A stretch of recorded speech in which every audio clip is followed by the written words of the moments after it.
all across the world within regards to the Jewish community, the rabbinic infrastructure, and so on and so forth. Tonight, I'm going to speak about the country Sudan. Now, I don't know if many people have spoken about Sudan, respectively, over here inside the series, so it's very, very definitely an auspicious time to speak about it. And we know that the history, actually, of the Jewish community of Sudan goes back, let's say, to a much more little but vibrant community of Jews who lived there at around towards the end of the 19th century, I think around the period of 1885, if I'm not mistaken, till around 1970 it was. So we're talking about, 1970 was only just over 50 years ago. Most of the community would end up leaving for Israel or go to Europe after there was various, I believe, anti-Semitic attacks that would start to spread against the Jews in Israel and those that were living in Sudan.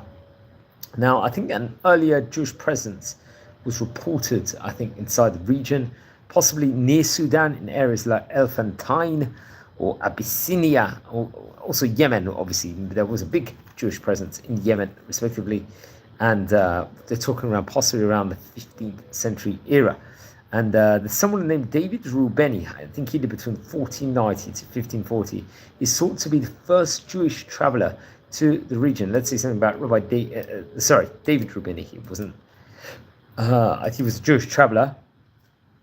I don't think, I doubt he was a rabbi, just from the sounds of it. He, according to another opinion, he passed away in the year 1541. He was someone famous. He had military and political plans, I think, to various Christian rulers in Europe and so on and so forth. He had a one-time, most famously, an audience with John of Portugal, if I'm not mistaken. This was in November 1925, and he was very, very well connected. There's a whole class unto himself just to speak about him, but apparently he did various different travels, especially around Europe, and seemingly he would actually go to Sudan also, respectively, but much more can be said within regards to him. Okay, so very, very interesting. So as we just progress this class here at the moment. So he was thought to have been the first person, let's just say, that was coming there. I think there was a small Jewish presence consisting of 8 Sephardic Jewish families in the year 1885, living in an area called Durman, I think in Sudan. This was under Turkish and Egyptian rule.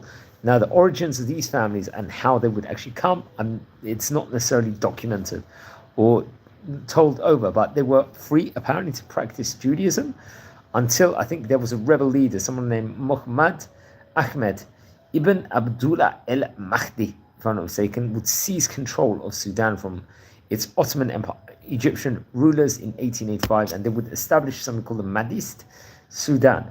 And I think there was the Jewish community at that stage was forced to convert to Islam, and I think come September 1898, I think General Kitchener, if I'm not mistaken, and 20,000 Anglo-European troops, including, I think, young Winston Churchill at the time,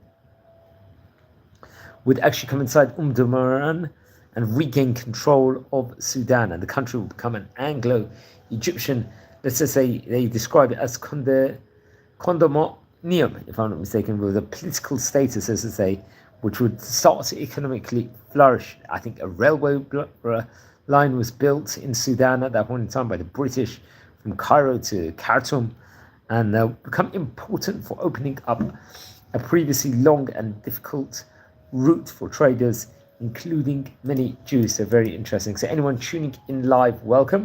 At the moment, we're doing a live video over here about the history of the Jewish community of Sudan. So welcome to the community, and please don't forget to subscribe to our fantastic channel where we've got fantastic content, friends, over here. So welcome everyone, and always a pleasure to have all different vast people. So please don't forget to join the channel, friends, over here. Okay, let's continue inside. In the meantime, we're talking about the history of the Sudani Jewish community over here.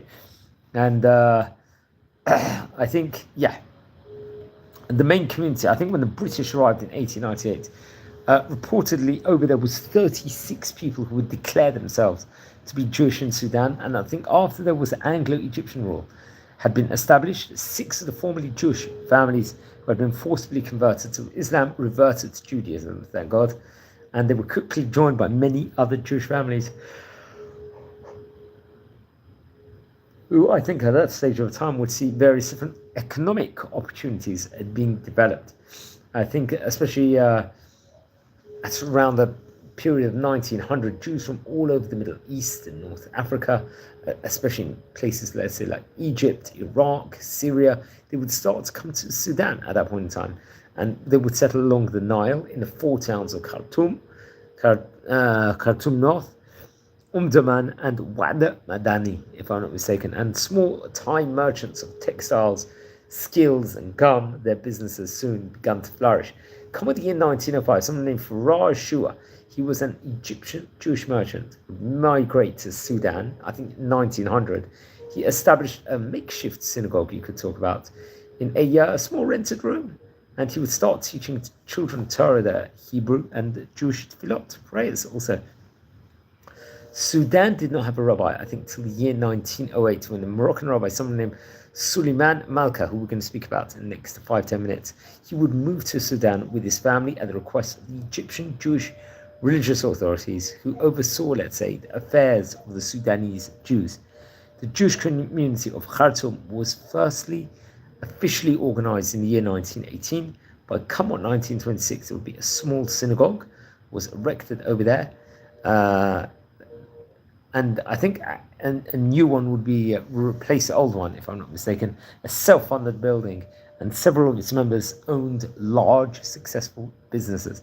Come on 1930s, a few Jews escaping persecution in Europe would go on to settle in Sudan. So that's quite interesting. So you get a diverse range of people. I think despite the fact that the Jewish community as a whole was, let's say, divided between Khartoum North,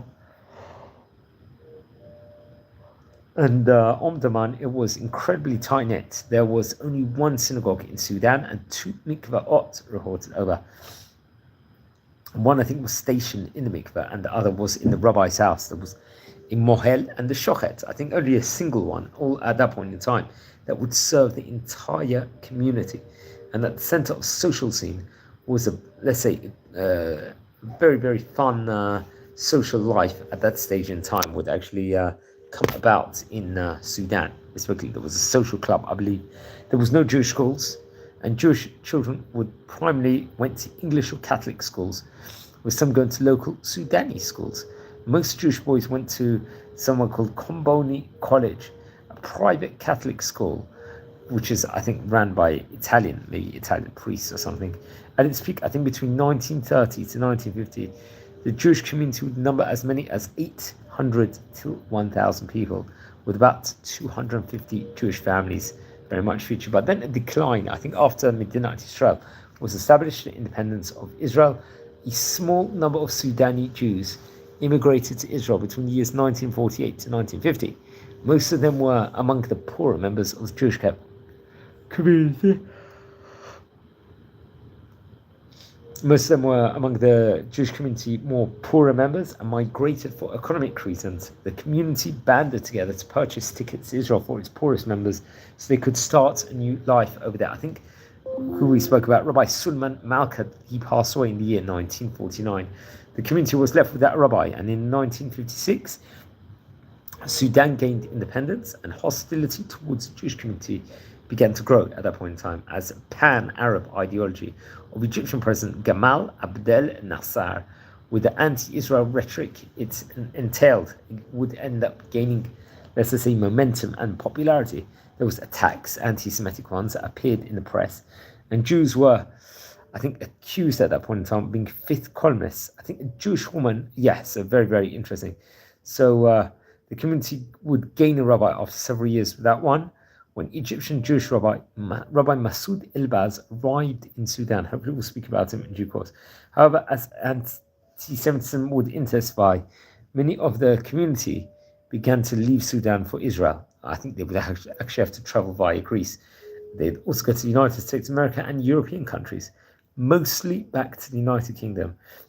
As, yes, that was very, very interesting. So that would be the main point of call. I think Switzerland were primary destinations of Sudani Jews.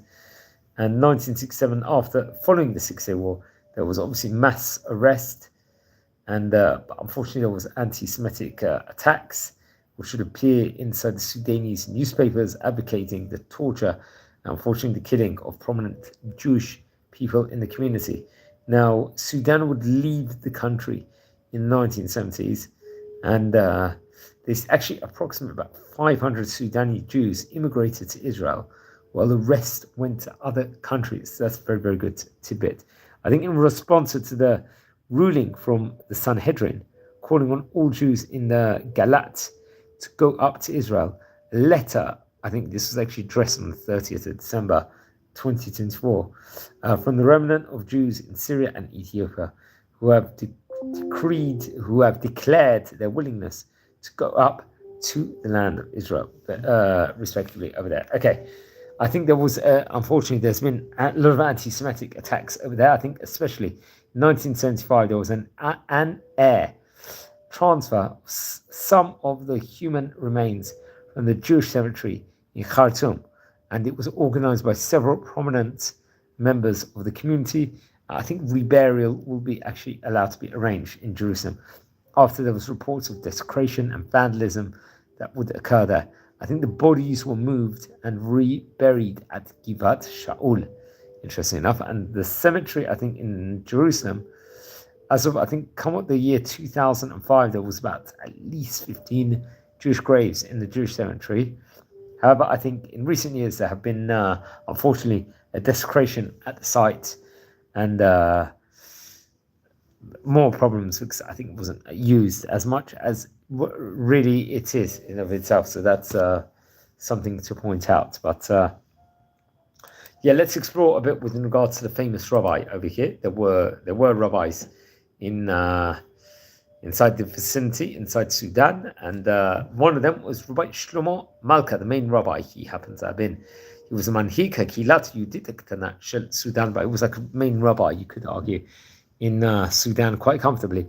I think he was a posek, he was a hogeg, he was a judge, he was Parsha Mikra. He was a rabbi of the congregation, if I'm not mistaken, the smaller congregation, and would embrace the various different Beta Israel people also to come in. Okay, so it's interesting. Rav Shlomo Malka came from a city, I think, if I'm not mistaken, נולד בעריה אספלו שבמחוז, תפילת Morocco, בט' Vav Av, I think on the 15th of Av, but on Varav, sorry, so it says over here, he would learn inside the yeshiva, I think inside the city where he was born, and come 1896, he would get married to his wife, Hannah. She came from the Asurin family, if I'm not mistaken. I think lived between 1882 to 1956, if I'm not mistaken. And I think there's also a village and so on and so forth. Okay, so let's continue speaking a bit about Rabbi Shlomo Malka. I think in 1892, when he was about, 1892, he was about, at that stage in time, close to 40 years old. I think he would go along with his friends to learn in yeshiva in Tiberias. And I think also in Tzfat, and would also be ordained by the rabbinate, if I'm not mistaken, and he'd be appointed a judge inside the Bet Din of the great rabbis of Tiberias, also respectively. Come up the year 1906, נעתר לבקשתו של רב אליהו ברוך חזן, הרב ראשי של אלכסנדריה, ונסע יחד עם משפחתו לאדמו"רן שבסודן כדי לכהן כרב הקהילה היהודית בעיר. בסודן הייתה קהילה יהודית, ספרדית, קטנה, Shmenacha Kama Ma'ot Nafshot. I'm just quoting over what actually talks about over here within regards to the community of Sudan, and Rabbi Shlomo Malka over here on the special edition. So he goes on over here. לאחר הגעתה לסודן, היה אחד מצעדיו הראשונים לנהל את הליך החזרה להיות של מספר נשים יהודית, שרצנו להתאסלם בתקופה המהדיה, if I'm not mistaken. So we're talking about just history within regards to the Sudan Jewish community over here. We happen to be speaking about a leading rabbi at that point in time, Rabbi Shlomo Malka, over here on this special edition. So I think they will reach Sudan. לאחר הגיעתו לסודן, היה אחד מצעדיו הראשונים לנהל את הליך החזרה ליהודית של מספר אנשים יהודית שאלצו להתאסלם בתקופה המהדיה. הוא שימש בו זמנית כרב קהילה. המוהל, it was a mohel, he was a shochet, I think, חזן, also שלוחי ציבור שלה, אך עשה את פרנסתו מעסקי מסחר והיה בעלים של התחנה לייצור שמן ומזון, של מפעל לייצור מרצפת בתהליך הדרגתי, עבר מרכז הקהילה היהודית בסודן, מאומדורמן, if I'm not mistaken, לחרטום, respectively. So this happens to be, I think, the date of his Hilula without doubt over here, and we're exploring some of the history and science behind some of these great rabbis. Now, im hashanim biyetze et mamado lo ra k'manhigam shel הקהילה היהודית שבסייע מנחה קרב בשעה אחד אני חושב נפשות, אלא גם כאישיות יודעות בחרטום, וזכה להערכה של נוצרים ומוסלמים, והוא לימד תנ"ך את הכומר הפרוטסטנטי, I hope I pronounced his name correctly, and ח' ר' ת' ו' מ' סופית, האב בולו, yes, very interesting, וכן תלמידיו היהודים, ולא, אוקיי, וכן תלמידים יהודים ולא היהודים אחרים. הוא היה אורחות הכבוד באירועים רשמיים רבים שנערכו בחרטום, ולאחר פטירתו נכחו מכוסים נוצרים ומוסלמים בהלווייתה. It's very, very interesting. So it would be absolutely packed at that stage in time when we're coming in. So let's explore a bit more in regards to Rav Malka. He actually become the chief rabbi of Sudan. I think while he was young, he was actually learning, for example, in the Alliance school system, and would also have to get buried, if I'm not mistaken. Shiatzad or Bakahir Ba'arivat Seportitit Ba'arichat Ha'itonai Hatsinori Ma'ad Moli. So it's very, very interesting. So we're just talking about the different kinds of people here. Lorach Hashem hu katav yuteh matayim ma'amarim li'iton. רבים מהם עוסקים בצבא השבוע, או קוראים דרשות על היהודית. Just get our first name, again, friends, over here.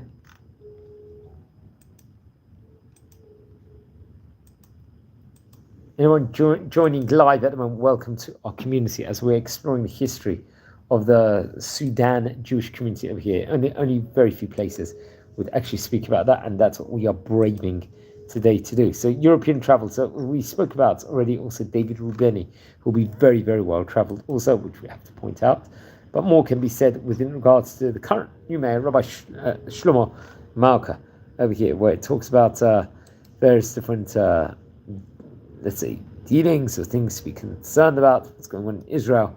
I mean, from where you are, because that's also very, very interesting to hear about also. So that's very interesting. I think I think at that point in time, the men of the community were the cantors, the shochets, and mohels, respectively, and the center of the Jewish community, I think, would be around the Amsterdam area and the Ombudsman, I think, where I think Sudan would actually end up moving, if I'm not mistaken, from its status after the death, and Christian and Muslim dignitaries would end up attending his funeral, we're sad to say. So, okay. Rav Malka, I think, would make large Jewish Semitic community trips, I think especially Egypt every single year. He would visit, I think, the chief of Palestine, and he would go to Alexandria, if I'm not mistaken, and various different places. If I'm not mistaken, it would be trying to strengthen the Jewish community in every single place. I think there's a library in Cairo that was published at the Al-Shams newspaper, Egyptian Jews. I think Rav Malka wrote regularly.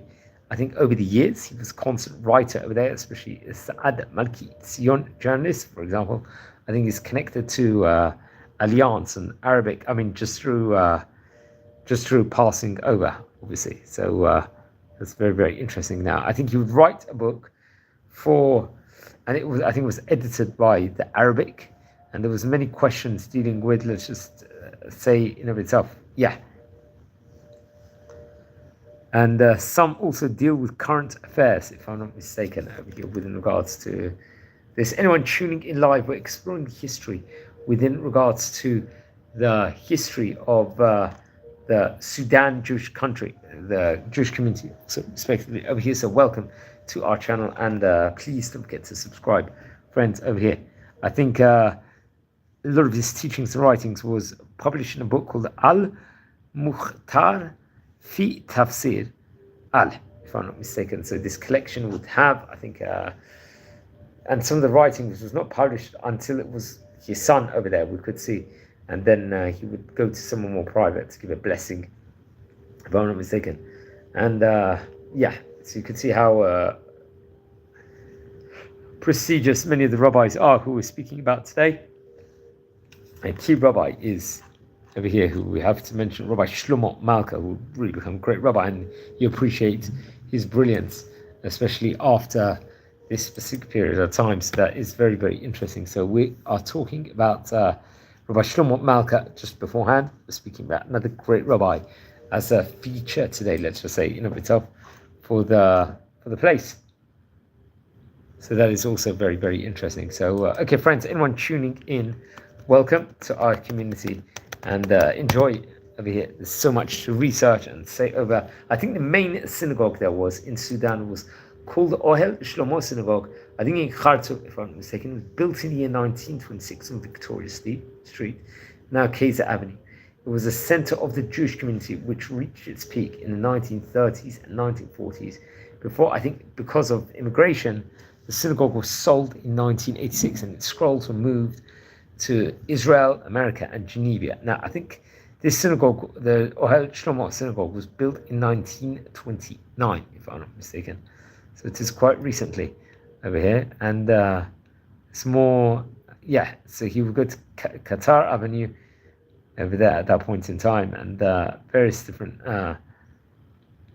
happenings if it's up. I think the synagogue, we said, was sold in 1986 by a group of Americans, Israelis, people from Geneva, and all sorts of places. And what's interesting, I think in 1926, something would be dropped off towards your house within, I can't remember what it actually was, but I think it was in very, very early 1900s where we would hear this challenge. But I'm sure Michael, who would actually record that, Bar Ron, if I'm not mistaken, really put his heart inside of it. So this Ohel Shlomo Synagogue, I think, was built in 1926 on Victoria Street. Could hold up to 500 mitpalelim, if I'm not mistaken. And the latest name, Ohel Shlomo. Yeah, so that's also very, very interesting. Obviously, a commemoration to Rabbi Solomon Meir also. That also definitely works me. Okay, so friends, we are exploring the history within regards to a great couple over here, and we're exploring the history with regards to the country Sudan. We know that the country would demise, and especially the synagogue, the Ohel Shlomo one, come what the 1986, I think, would actually end up becoming a bank, and its Torah scrolls were relocated to other countries. And the synagogue story is a key part of the legacy of the once thriving Jewish community of Sudan, whose family have mostly emigrated since the 1950s. Yeah, so that's very, very interesting. So anyone tuning in live, we're exploring the history within regards to Sudani Jewish community. We spoke about a famous Rabbi Shlomo Malka, who we had to point out over there. And remember, we've spoken about him, visited the various different yeshivot, actually inside the place respectively over here. So let's say something else within regards to Rabbi Shlomo Malka. It's opportune time he's happens to actually be here also, so that's another extra benefit over here, friends. As we're a community, we are exploring about the famous rabbis of yesteryear and so on and so forth. So welcome, and thanks for watching. So we said Shlomo Malka, who was, I think, in Tafelat, in the Espello, he would not be able to make it, but albeit he came towards the end with us. That might be something that you're looking potentially to do, so that would be actually interesting over here. Now, friends, wishing you all well at the moment. We're going to do another part of this project. We will do it, I'm sure things will overlap, so please subscribe to the channel, friends. And yeah, so as we spoke about Sudan today, and various different, we talked about the rabbinical court, how busy that Rabbi Shlomo Malka was also at that stage in time. So welcome, everyone. We are going to just say a few more words about a few more rabbis, I think, from Sudan. We spoke about Rabbi Solomon Malka already, Rabbi Shlomo Malka, who passed away in the year 1949. Now, I think Rabbi Masoud Elbaz arrived in Sudan in the year 1956 and would serve the Jewish community that was left at that point in time. So that was an integral part. It's something we definitely should point out about. So Rabbi Masoud Elbaz, possibly from the famous Elbaz story, there's actually a very good article called The Tales of Sudan. It's very simple, very modern rabbi, and they actually put a picture of him over here, and they give a whole lecture within regards to a story within regards to him. So that's very interesting. My father always believed that everything is for the best, Gamzut Latova, and they're speaking about that thing. But I think maybe in the next class, maybe we'll just do a part 2 of this and the expoundation within regards to the great Jewish community of the Sudan community and tribe people. Will definitely try and be as harmonious as possible, I am sure, once they all come in. But yeah, very interesting. And yeah, friends, anyone watched it, I hope this was informative and great. We're trying to learn more and more, so don't feel bad about the time, and so on and so forth. So wishing you well at the moment. Chodesh Tov Merach, because we come inside the Hebrew month of Rosh Chodesh, but we can still do fantastic chesed work over during this time period, also especially for Moshe. Well, yeah, very, very interesting. So